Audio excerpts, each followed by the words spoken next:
Jaram hino ɗo taarika fiima antu heɗito moƴƴa. Hudson Taylor nandugol e sinuwaajo fewndo ko maruno duuɓi 5 kanko Hudson Taylor himo anduno ko faala waɗude nde o jandi. Nde mi jandi mi wonay sahabajo mi yahoyay e leydi wi'etendi Siini waɗa ton golle sahabajo.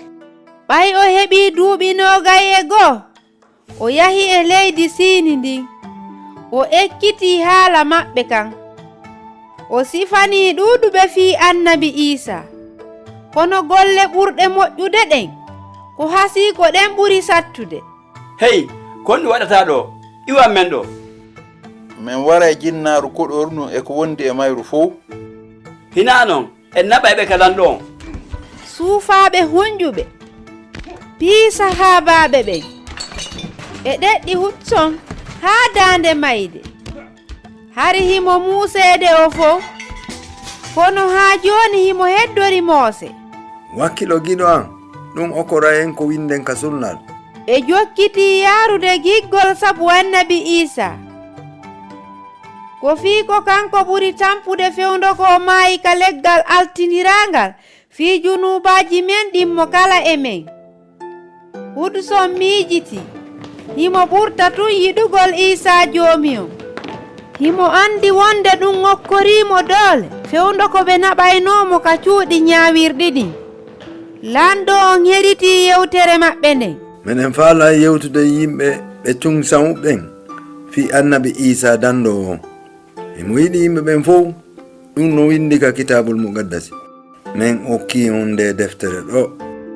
Lando on welti ɗum fota e ɗiyo o piyuɓe o okkori ɓe dute ko ɓe yara ɗo yo haɓɓude ɓe o newnani ɓe yo ɓe yewtu fi annabi Isa. Annabi Isa sottinay piiji ɗin. Hudson weltanimo fi ɗum on sey o yiltiti ka makko himo wondi e ronkere. Wallitotoɗomo on yi ko honno o ñaamiri boofooje dookuɗen e maara kon e fee huutorgol lekkoykoy.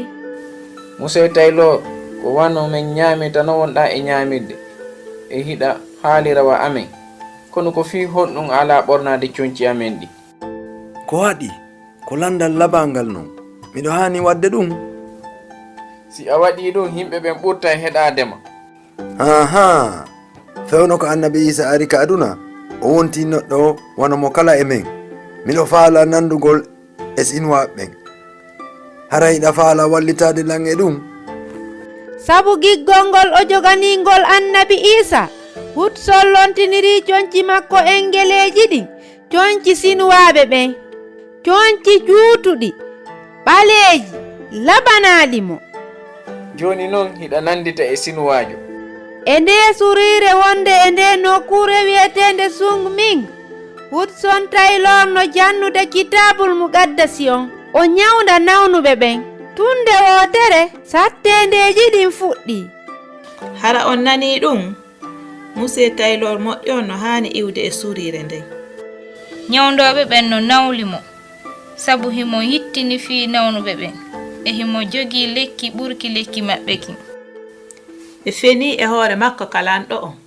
E ko honɗum no waɗi min yeetotoma fi ɗum ka yewtere aroyore. Ko Husainatu wonno e yewtude mi weltanike ma fi ko heɗitiɗa kon hiɗen e saayi.